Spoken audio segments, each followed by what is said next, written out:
L'histoire humaine est pavée d'intentions louables, de désirs sincères d'améliorer le sort commun, d'éradiquer la souffrance, d'instaurer la justice et l'équité. Qui pourrait raisonnablement s'opposer à de tels objectifs? Pourtant, une observation attentive et souvent douloureuse des affaires humaines révèle une vérité déconcertante, contre-intuitive, presque hérétique dans notre ère d'optimisme interventionniste. Les routes pavées de bonnes intentions mènent fréquemment, non pas au paradis promis, mais à des enfers inattendus. Ce n'est pas là une simple boutade cynique, mais une constatation empirique récurrente, un avertissement murmuré à travers les siècles par des penseurs dissidents, souvent marginalisés par l'enthousiasme collectif pour les solutions grandioses. Le cœur du problème ne réside pas dans la malveillance, bien qu'elle existe, mais dans une forme d'hybris, une présomption fatale de connaissance et de contrôle face à la complexité vertigineuse des systèmes sociaux. Explorer ce gouffre entre l'intention et le résultat, particulièrement dans le contexte des interventions à grande échelle prônées par les États ou les grandes organisations, c'est toucher à un air sensible de la modernité, c'est questionner les fondements mêmes de notre approche de l'ingénierie sociale. Pourquoi tant de projets conçus pour le bien finissent-ils par engendrer des maux imprévus, parfois pires que ceux qu'ils cherchaient à guérir? La tentation est grande d'attribuer ces échecs à des erreurs d'exécution, à la corruption, à l'incompétence ou à des facteurs externes imprévisibles. Si ces éléments jouent indéniablement un rôle, ils masquent souvent une cause plus profonde, plus systémique, une méconnaissance fondamentale de la nature organique, émergente et infiniment complexe des sociétés humaines. Penser une société comme une machine dont on pourrait ajuster les rouages pour obtenir un résultat prédéfini est une métaphore séduisante mais dangereusement trompeuse. Les sociétés ressemblent bien plus à des écosystèmes ou à des organismes vivants, où des millions d'agents interagissent de manière décentralisée, guidés par des connaissances locales, des incitations changeantes et des traditions implicites accumulées sur des générations. Intervenir massivement dans un tel système, même avec les meilleures intentions du monde, revient à jouer à l'apprenti sorcier, à déclencher des cascades de conséquences imprévues qui se répercutent bien au-delà du champ d'action initialement visé. C'est cette prudence radicale face à l'ingénierie sociale à grande échelle qui constitue un pilier central, bien que souvent caricaturé, de la pensée conservatrice et libérale classique, incarnée par des figures comme Friedrich Hayek et Thomas Sowell. Leur scepticisme n'est pas un refus du progrès ou une indifférence à la souffrance, mais une reconnaissance humble des limites de la raison humaine planificatrice face à l'ordre spontané et à la sagesse dispersée au sein de la société. Ce gouffre entre l'intention bienveillante et les résultats souvent délétères n'est pas une simple anomalie historique, mais une constante qui semble s'intensifier avec la complexification croissante de nos sociétés et la puissance accrue des outils d'intervention, étatiques, technologiques, financiers. L'attrait pour les grandes solutions, les plans quinquennaux, les réformes structurelles radicales demeure puissant, nourri par une impatience face aux problèmes persistants et une foi quasi religieuse dans la capacité des experts et des décideurs à remodeler la réalité selon leurs desseins. Pourtant, l'histoire regorge d'exemples où ces ambitions se sont brisées sur le mur du réel, des politiques de logement social qui ont involontairement concentré la pauvreté et détruit le tissu communautaire, des aides au développement qui ont renforcé des régimes corrompus et étouffé l'initiative locale, des réglementations environnementales bien intentionnées qui ont pénalisé les petits acteurs au profit des grands pollueurs capables de naviguer la complexité bureaucratique, ou encore des interventions militaires humanitaires qui ont déstabilisé des régions entières pour des décennies. Chacun de ces cas, et d'innombrables autres, illustre la dynamique pernicieuse des conséquences non intentionnelles, un phénomène qui mérite une analyse en profondeur, non pas pour paralyser toute action, mais pour cultiver une sagesse pratique indispensable à la navigation dans un monde complexe. Comment ces mécanismes invisibles opèrent-ils? Pourquoi sommes-nous si souvent aveugles à leurs effets pervers jusqu'à ce qu'il soit trop tard? Et quelles leçons pouvons-nous tirer pour agir de manière plus humble, plus adaptative et, paradoxalement, peut-être plus efficace? L'une des racines fondamentales de ce décalage réside dans ce que Hayek a appelé le problème de la connaissance. Les architectes des interventions à grande échelle, qu'ils soient planificateurs centraux, législateurs ou experts en comité, ne peuvent jamais posséder l'intégralité de l'information pertinente nécessaire pour prédire avec précision les effets de leurs décisions sur des millions d'individus aux circonstances, préférences et connaissances unies. Une part immense de la connaissance qui gouverne le fonctionnement harmonieux, ou du moins fonctionnel, d'une société est tacite, locale, dispersée et contextuelle. C'est le savoir-faire de l'artisan, la connaissance intime qu'a un commerçant de sa clientèle, la compréhension qu'a un agriculteur de sa terre, les normes sociales informelles qui régissent une communauté. Cette connaissance ne peut être aisément collectée, agrégée ou formalisée dans des modèles statistiques ou des rapports administratifs. Les planificateurs opèrent donc nécessairement avec une vision simplifiée, abstraite et souvent déformée de la réalité sociale sur laquelle ils prétendent agir. Leurs modèles peuvent sembler cohérents sur le papier, leurs statistiques peuvent indiquer des tendances générales, mais ils ignorent inévitablement la granularité fine des interactions humaines, les adaptations locales, les contournements ingénieux et les réactions imprévues que leurs politiques vont susciter. C'est cette ignorance structurelle, non pas par manque d'intelligence mais par impossibilité épistémologique, qui rend les interventions à grande échelle intrinsèquement risquées. Elle substitue une connaissance centralisée et appauvrie à une connaissance décentralisée et riche, perturbant ainsi les mécanismes d'ajustement spontané qui permettent normalement à la société de s'adapter et d'évoluer. Imaginez un instant que l'ensemble des informations pertinentes pour la coordination économique et sociale soient représentées par une immense bibliothèque contenant des milliards de livres uniques, chacun écrit dans une langue locale, souvent non écrite, comprise uniquement par une poignée d'individus dans un contexte spécifique. Le planificateur central, même le mieux intentionné et le plus brillant, ne peut espérer lire qu'une infime fraction de ces livres, et ceux qu'il lit sont souvent des traductions approximatives ou des résumés généraux. Sur la base de cette lecture fragmentaire, il tente de réorganiser toute la bibliothèque, de déplacer des sections entières, de reclasser des volumes selon une logique qui lui semble rationnelle. Le résultat inévitable est le chaos, la perte d'informations précieuses, la rupture de liens subtils entre les ouvrages, même si l'intention était d'améliorer l'accès au savoir. C'est une métaphore de la manière dont les politiques centralisées, en ignorant la richesse de la connaissance locale et tacite, peuvent démanteler des ordres sociaux et économiques fonctionnels. Les systèmes de prix libres, par exemple, agissent comme un mécanisme de communication incroyablement efficace pour agréger et transmettre cette connaissance dispersée sous une forme condensée, le prix, permettant à des millions d'acteurs de coordonner leurs actions sans avoir besoin de connaître tous les détails sous-jacents. Interférer massivement avec ce système, par des contrôles de prix, des subventions généralisées, des quotas arbitraires, revient à brouiller ce signal vital, conduisant à des pénuries, des surplus, des mésallocations de ressources et, finalement, à un appauvrissement généralisé, même si l'intention était de rendre les biens plus abordables ou de protéger certaines industries. La complexité du système social dépasse radicalement la capacité cognitive des planificateurs. C'est un fait structurel, pas une critique des individus. Au-delà du problème de la connaissance, un deuxième mécanisme puissant générateur de conséquences non intentionnelles réside dans la création d'incitations perverses. Les êtres humains sont des créatures rationnelles dans le sens où ils répondent aux incitations qui leur sont présentées. Lorsqu'une politique à grande échelle est mise en place, elle modifie inévitablement le paysage des incitations pour des millions d'individus et d'organisations. Même si l'objectif affiché est noble, les nouvelles règles du jeu peuvent encourager des comportements qui vont à l'encontre de cet objectif, voire qui exacerbent le problème initial. Les acteurs, de manière tout à fait rationnelle du point de vue individuel, chercheront à maximiser leurs avantages ou à minimiser leurs coûts dans le cadre des nouvelles règles. Et ces adaptations microéconomiques peuvent avoir des effets macroéconomiques dévastateurs et totalement imprévus par les concepteurs de la politique. C'est le cœur de la loi des conséquences non intentionnelles popularisée par le sociologue Robert Merton, mais dont l'intuition remonte bien plus loin. Pensez aux politiques de salaire minimum vital, l'intention est d'assurer un revenu décent aux travailleurs peu qualifiés. Cependant, en fixant un prix plancher pour le travail supérieur à sa valeur marchande pour certains emplois ou certains travailleurs, notamment les jeunes sans expérience, la conséquence non intentionnelle peut être une réduction de l'offre d'emploi pour ces mêmes personnes, augmentant ainsi le chômage dans cette catégorie. Les employeurs, face à une augmentation du coût du travail, peuvent choisir d'automatiser, de réduire leurs effectifs, de ne pas embaucher, ou de répercuter les coûts sur les consommateurs, annulant une partie de l'effet redistributif recherché. Ce phénomène d'incitation perverse se manifeste dans une multitude de domaines. Les systèmes d'assurance chômage généreux et de longue durée, conçus pour protéger les travailleurs, peuvent involontairement réduire l'incitation à rechercher activement un emploi ou à accepter un poste moins bien rémunéré, prolongeant ainsi les périodes de chômage.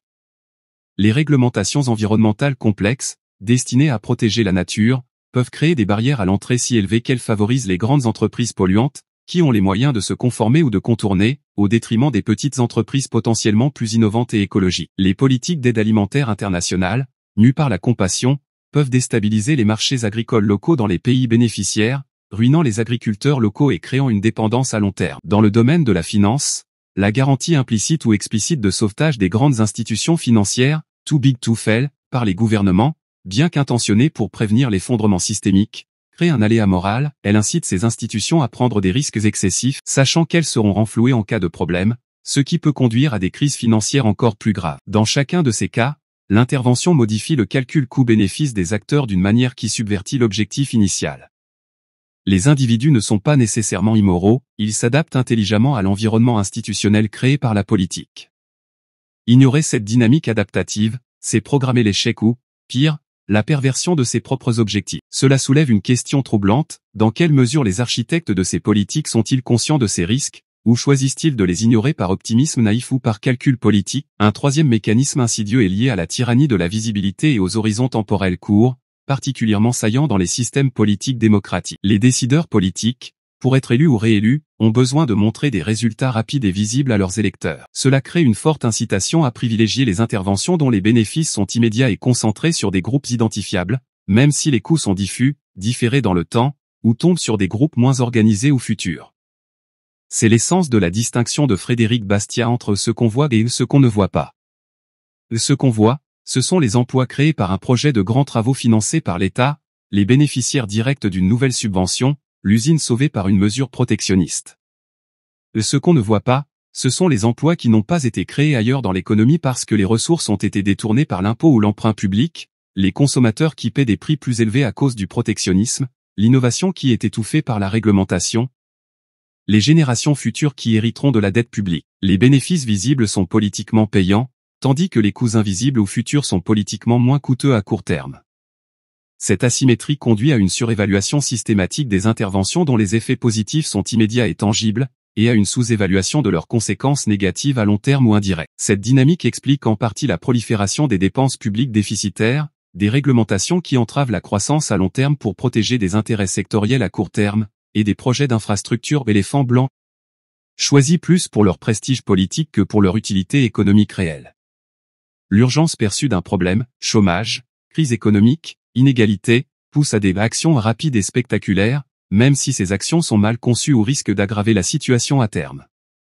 La patience, l'incrémentalisme, le laisser-faire, qui implique souvent de ne pas intervenir pour laisser les mécanismes d'ajustement naturel opérer, sont politiquement difficiles à vendre. Ils manquent de l'attrait de l'activisme et peuvent être interprétés comme de l'indifférence ou de l'inaction. Ainsi, même des décideurs conscients des risques potentiels peuvent être poussés par la logique du cycle politique à adopter des mesures dont ils savent qu'elles auront des effets pervers, simplement parce que les bénéfices électoraux à court terme l'emportent sur les coûts sociaux à long terme. Ce biais temporel est exacerbé par la complexité même des problèmes sociaux, les effets négatifs mettent souvent du temps à se manifester et leurs liens de causalité avec l'intervention initiale peuvent être difficiles à établir de manière irréfutable, permettant aux responsables d'échapper à l'imputabilité. Quand les conséquences néfastes finissent par apparaître, il est souvent trop tard, et la solution proposée est souvent une nouvelle intervention à grande échelle, perpétuant le cycle. Comment briser ce cycle infernal où le remède politique à court terme devient la maladie sociale à long terme? Un quatrième mécanisme, étroitement lié au précédent, est la tendance des interventions à grande échelle à promouvoir l'homogénéisation et à supprimer la diversité et l'expérimentation locale, qui sont pourtant des moteurs essentiels de l'adaptation et du progrès social. En imposant des règles, des normes ou des programmes uniformes sur des populations et des territoires vastes et hétérogènes, les solutions à taille unique ignorent les spécificités locales, les besoins variés et les solutions innovantes qui pourraient émerger de manière décentralisée. Cette approche centralisatrice et uniformisatrice peut sembler efficace et équitable en surface, les mêmes règles pour tous, mais elle étouffe en réalité la richesse de l'expérimentation sociale et économique. Les sociétés, comme les écosystèmes naturels, tirent leur résilience et leur capacité d'adaptation de leur diversité. Différentes communautés, régions ou entreprises, confrontées à des défis similaires, peuvent développer des réponses variées. Certaines échoueront, d'autres réussiront, et les succès pourront être imités et adaptés ailleurs. Ce processus de découverte par essai et erreur, rendu possible par la décentralisation et l'autonomie locale, est un puissant moteur d'apprentissage collectif et d'amélioration progressive. Or, les interventions centralisées court-circuitent ce processus. Elles imposent une solution unique, souvent basée sur la connaissance limitée des planificateurs centraux, et empêchent l'émergence et la diffusion d'alternatives potentiellement meilleures. Pensez à l'éducation, un curriculum national standardisé, conçu à des milliers de kilomètres des salles de classe, peut sembler garantir l'égalité des chances, mais il empêche les enseignants et les écoles locales d'adapter leurs méthodes aux besoins spécifiques de leurs élèves, d'expérimenter de nouvelles pédagogies, ou de tenir compte des contextes culturels et économiques locaux. Il crée une monoculture éducative potentiellement moins efficace et moins résiliente qu'un système plus diversifié. De même, dans l'agriculture, les politiques de subvention massive favorisant quelques cultures de base peuvent conduire à une perte de biodiversité agricole, rendant le système alimentaire plus vulnérable aux maladies ou aux chocs climatiques, tout en détruisant les savoir-faire locaux liés à des variétés traditionnelles mieux adaptées.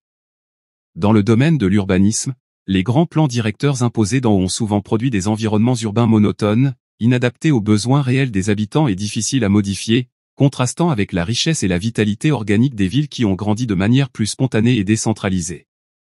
L'argument n'est pas que toute standardisation est mauvaise, mais que l'imposition systématique de l'uniformité par le haut, au nom de l'efficacité ou de l'équité perçue, a un coût caché élevé, la perte de diversité, de flexibilité, de résilience et de capacité d'innovation ascendant. En réduisant l'espace pour l'autonomie locale et l'expérimentation, ces interventions non seulement produisent des résultats sous-optimaux, mais elles sapent également la capacité de la société à apprendre et à s'adapter face à un avenir incertain. Est-ce que la quête d'une égalité formelle par l'uniformité ne risque pas de nous priver des sources mêmes du progrès et de la richesse sociale? Enfin, un cinquième mécanisme puissant et souvent sous-estimé est l'effet de cliquet, ratchet effect, et la dépendance au sentier, pass dependency, créée par les interventions étatiques. Une fois qu'une politique à grande échelle est mise en place, même à titre temporaire ou expérimental, il devient extraordinairement difficile de la démanteler ou même de la réformer substantiellement, même si ses effets négatifs deviennent évidents. Plusieurs facteurs contribuent à cette inertie. D'abord, l'intervention crée souvent ses propres groupes d'intérêt ou des bénéficiaires, individus, entreprises, régions, qui s'organisent pour défendre le maintien, voire l'expansion, du programme, indépendamment de son efficacité ou de ses coûts pour la société dans son ensemble. Ensuite, une bureaucratie se développe pour administrer la politique, et cette bureaucratie acquiert ses propres intérêts institutionnels, budget, pouvoir, emploi, liés à la pérennité du programme. Troisièmement, la politique peut modifier les comportements et les structures économiques de telle sorte qu'un retour en arrière devient coûteux et perturbateur. Par exemple, des industries entières peuvent naître et dépendre de subventions ou de protections spécifiques. Enfin, il y a souvent un coût politique et psychologique élevé à admettre qu'une politique phare a échoué ou a eu des effets pervers, surtout pour ceux qui l'ont promue. Il est plus facile de proposer des ajustements marginaux, voire d'ajouter de nouvelles couches d'intervention pour corriger les problèmes créés par les précédentes, que de remettre en cause le dispositif initial. Cet effet de cliquet signifie que les interventions tendent à s'accumuler au fil du temps, chaque nouvelle couche ajoutant de la complexité, de la rigidité et des distorsions potentielles, sans que les anciennes couches obsolètes ou néfastes soient nécessairement supprimées. Le sentier une fois emprunté devient difficile à quitter. Pensez aux réglementations, une nouvelle norme est introduite pour répondre à un problème spécifique, elle crée des coûts de conformité et des opportunités de contournement, de nouvelles règles sont ajoutées pour colmater les brèches ou gérer les effets secondaires, le corpus réglementaire devient de plus en plus lourd, opaque et coûteux, étouffant l'innovation et l'activité économique, mais personne n'a l'incitation ou le pouvoir de procéder à une simplification radicale. De même, des programmes sociaux conçus dans un contexte particulier peuvent perdurer des décennies après que ce contexte a changé, devenant des droits acquis ou politiquement intouchables, même s'ils ne répondent plus aux besoins actuels ou créent des effets pervers manifestes. Cette accumulation progressive de rigidité et de distorsion, résultant de bonnes intentions initiales couplées à l'inertie institutionnelle et politique, peut conduire à une sclérose graduelle du système social et économique, réduisant sa capacité d'adaptation et sa vitalité. La question devient alors, comment concevoir des interventions qui intègrent dès le départ des mécanismes de réversibilité, d'évaluation critique et de coucher de soleil, sunset clause, pour éviter cette pétrification progressive? Et comment surmonter les résistances politiques et bureaucratiques au démantèlement de ce qui ne fonctionne pas ou de ce qui est devenu nuisible? Ces 5 mécanismes: le problème de la connaissance, les incitations perverses, la tyrannie du court terme et du visible, l'homogénéisation forcée, et l'effet de cliquet ne fonctionnent pas isolément. Ils interagissent et se renforcent mutuellement, créant une toile complexe de causes et d'effets qui rendent les conséquences non intentionnelles non seulement possibles, mais probables, voire quasi inévitables, lors d'interventions à grande échelle dans des systèmes sociaux complexes. L'ignorance structurelle des planificateurs, mécanisme 1, les conduit à sous-estimer les réactions adaptatives des agents et les incitations perverses qu'ils créent, mécanisme 2. La pression politique pour des résultats rapides et visibles, mécanisme 3, les incite à ignorer les coûts cachés et différés, y compris la perte de diversité et de capacité d'expérimentation, mécanisme 4. Et une fois la machine lancée, l'inertie institutionnelle et les intérêts acquis, mécanisme 5, rendent extrêmement difficile tout retour en arrière, même face à l'évidence de l'échec ou des effets pervers.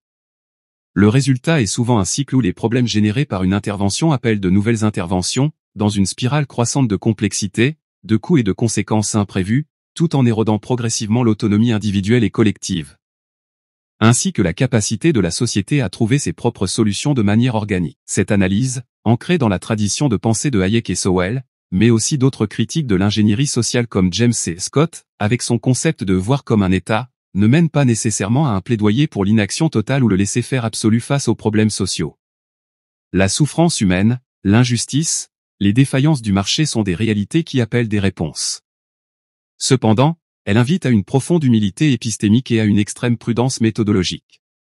Elle suggère que l'approche la plus sage n'est pas celle des grands plans directeurs et des transformations radicales imposées d'en haut, mais plutôt celle de l'incrémentalisme, de l'expérimentation locale et réversible, du renforcement des ordres spontanés et des institutions intermédiaires, et du respect de la connaissance dispersée et de l'autonomie des individus et des communautés. Plutôt que de chercher à concevoir la société idéale sur une planche à dessin, il s'agirait de favoriser les conditions cadres, état de droit, protection de la propriété, liberté contractuelle, monnaie stable, qui permettent à des millions d'individus de poursuivre leurs propres objectifs et de coopérer pacifiquement, en laissant émerger des solutions adaptées aux problèmes rencontrés, solutions qui ne pourraient jamais être imaginées par un planificateur central. Cela implique de privilégier les interventions qui habilitent les individus et les communautés, par exemple, par des transferts monétaires directs plutôt que des programmes en nature complexe, ou par la dévolution de pouvoir aux échelons locaux, plutôt que celles qui créent de la dépendance et de la bureaucratie. Comment alors naviguer ce champ de mine des bonnes intentions ? La première étape est la reconnaissance lucide du problème, admettre que la complexité sociale est immense, que notre connaissance est limitée, et que les conséquences non intentionnelles sont la norme plutôt que l'exception pour les interventions à grande échelle. Cette humilité intellectuelle est le prérequis indispensable. Ensuite, il s'agit d'adopter une approche résolument empirique et expérimentale. Plutôt que des réformes nationales massives et irréversibles, privilégier les projets pilotes, les expérimentations locales, les politiques dont on peut évaluer rigoureusement les effets, y compris les effets secondaires, avant d'envisager une généralisation prudente et adaptative. Intégrer systématiquement des clauses de révision, d'évaluation indépendante et de coucher de soleil dans les nouvelles législations et les nouveaux programmes.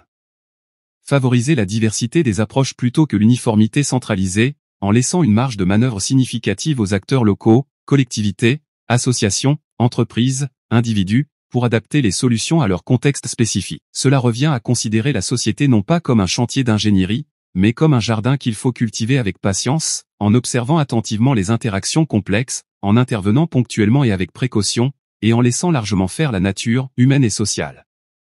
Cela demande également un changement de culture politique et citoyenne. Il faut apprendre à se méfier des promesses de solutions simples et rapides à des problèmes complexes. Il faut valoriser la prudence, la patience, l'incrémentalisme, même s'ils sont moins spectaculaires que les grandes réformes. Il faut développer une pensée critique capable de regarder au-delà des intentions affichées pour évaluer les incitations réelles et les conséquences probables, visibles et invisibles, à court et à long terme.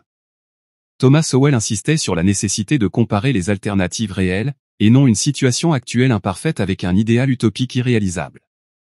Toute intervention a des coûts et des inconvénients, la question n'est pas de savoir si une politique est parfaite, mais si elle est susceptible d'améliorer la situation par rapport aux alternatives réalisables, en tenant compte de toutes ses conséquences probables.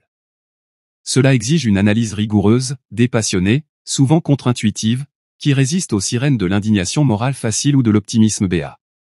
Cela implique aussi de redonner toute sa place à la responsabilité individuelle et aux solutions émanant de la société civile aux familles, communautés, associations, entreprises qui sont souvent plus adaptées, plus humaines et moins sujettes aux effets pervers systémiques que les interventions étatiques massives.